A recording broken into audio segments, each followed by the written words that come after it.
इंसान कितना भी जिंदगी में तरक्की कर ले, पैसा कमा ले, अगर पैदा मिडिल क्लास हुआ हो ना, हाँ हाँ, तो शक्ल पे एक छाप छूट ही जाती। हाँ, आंखों में एक ईगरनेस का लुक रहता है यार, हाँ कि हाँ हम चढ़े ट्रेन में, क्या इसका पॉइंट्स मिलने वाला है क्या? मैं बहुत लोग को जानती हूँ जो ट्रेन जर्नी ना बहुत रोमांटिसाइज करती कि वाओ ट्रेन की छुक छुक, ट्रेन की खिड़की, ट्रेन की हवा, ओह माय गॉड। मैं कभी इन बातों से ना रिलेट ही नहीं कर पाई हूँ, समहाउ कभी नहीं रिलेट कर पाई यार। या तो समहाउ मेरे साथ ट्रेन में मुझे कुछ ना कुछ सदमा ही लगा है, या तो मेरी किस्मत खराब है, इट्स पॉसिबल, या ये पॉसिबल है कि मैंने मोस्टली यूपी पूर्वांचल की ट्रेनों में ही ट्रैवल की। हर बार last time I was extensively travelling in trains, 2013 की बात है, मेरी MBA की इंटर्नशिप थी, सेल्स इंटर्नशिप, और मेरा सेक्टर ईस्ट यूपी था।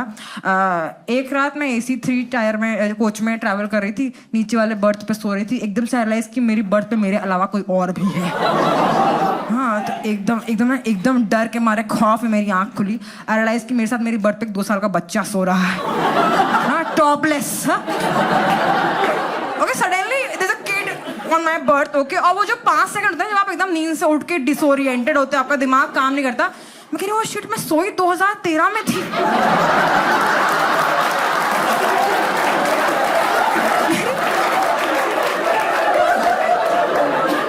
मेरी आंख 70 के दशक में खुली है, कोई अपना बच्चा ही छोड़ के चला गया मेरे पास, और आप क्या पूरे मैं कुंवारी माँ बन के जीऊंगी क्या? और इस सेल्स का जॉब कैसे मैनेज करूंगी यार उसके साथ? ऐसे बैठी हुई बच्चा मेरे ऊपर, तब तक ऊपर से एक लेडी की आवाज आई, कहने की अरे आपको प्रॉब्लम तो नहीं ना है?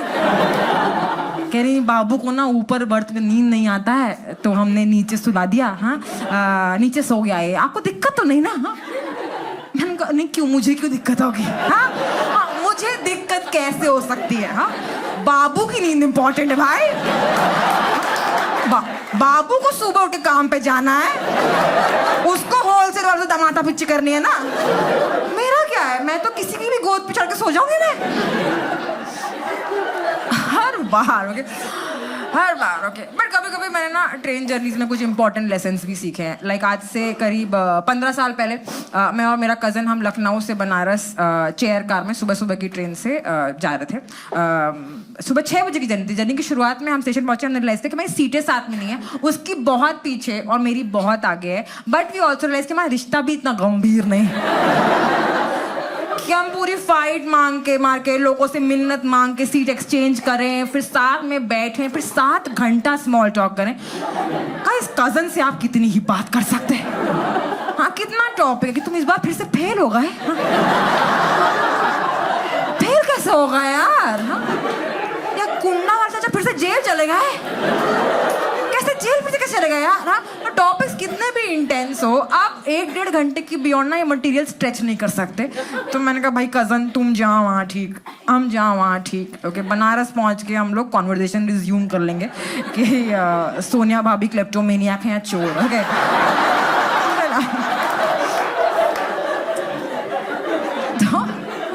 हम लोग कोच में चढ़े, मेरे कज़न की सीट तो तुरंत आ गई, वो तुरंत बैठा, सो ही गया तुरंत, ओके। मैं अपनी सीट पे पहुंची, मेरा भी प्लान नहीं था कि सोना ही है भाई, 7 घंटा और कैसे काटेंगे। मैंने सामान वगैरह हटाया, बैठी, and I am really trying to sleep.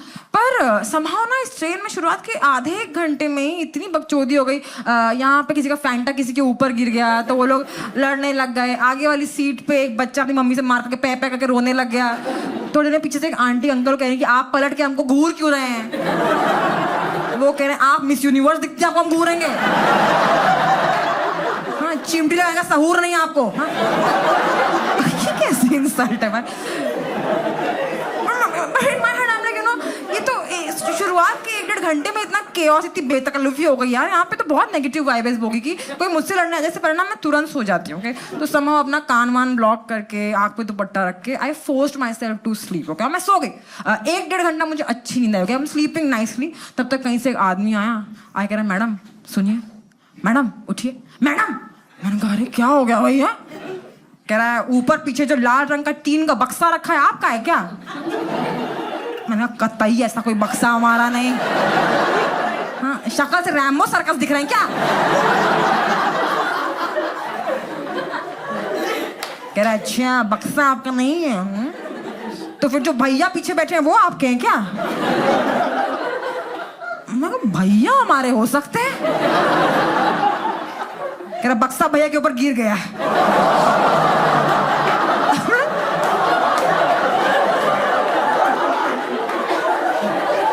अबे तो फिर आपको वहां से शुरुआत करनी चाहिए ना। ये A for Apple, B for ball क्यों बोलने लग गया यार? मैं एकदम घबरा के उठा के लेजेंड मेरे कजन के ऊपर टीन का लाल रंग का बक्सा के गया। Thankfully also big guy, okay gym guy, तो चोट अधिक बक्से को ही लगी थी। बट ऑफ कोर्स बक्से में ना एजेस और कॉर्नर तो वहाँ पे खरोच लग गई थी, खून निकल रहा था।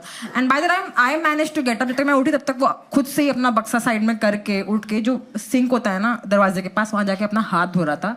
पर इस दुर्घटना के चलते पूरे बोगी फैले हुए इधर उधर के उत्पात को एक दिशा से मिल गए। पैसेंजर्स में एक उत्साह की लहर दौड़ गई, एक हर्षो उल्लास का माहौल छा गया।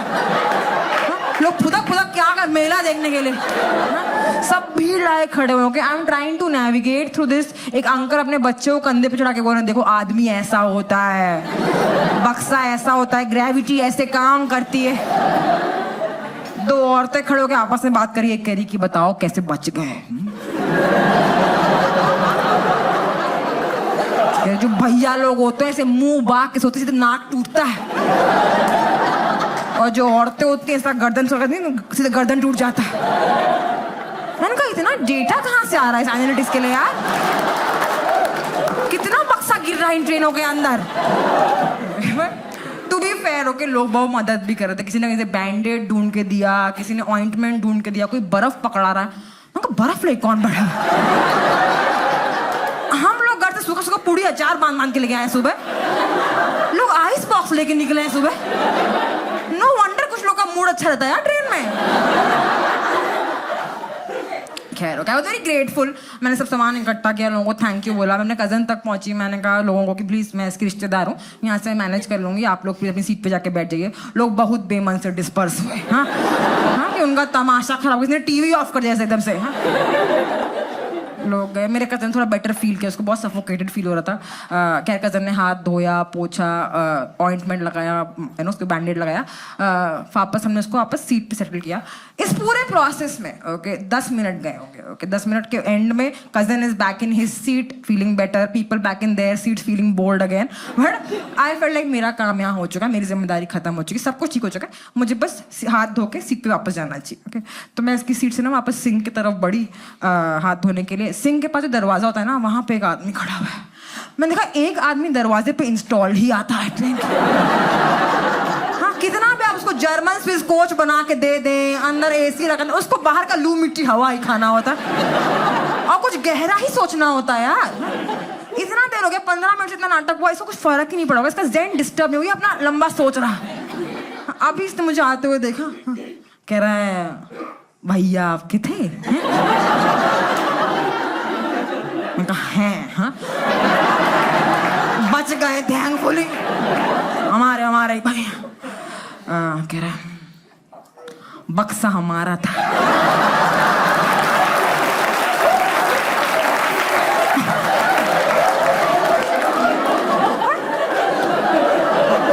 How do you respond to this?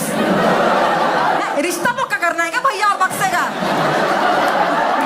हाँ हमारा बक्सा।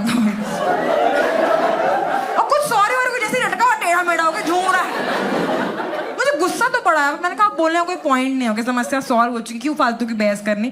तो मैं गंदा सूंह बना के ना सिंक पे जाके हाथ धोने लग गई। ये वैसे ही खड़ा हुआ है, ओके ऐसे झूम रहा है।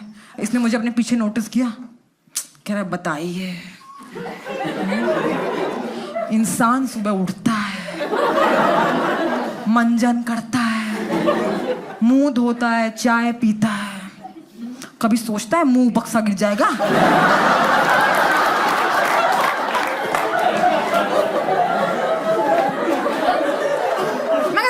तो गलत नहीं है। इंसान कितना ओवर थिंक करता है, कितना खराब सोचता है, बम का बारूद का सोचता है, कभी कभी पंखा गिरने होता है, बक्सा कोई सोचता नहीं। हाँ जिंदगी ऐसे ही कदम कदम पे औकात याद दिलाती हम लोग को।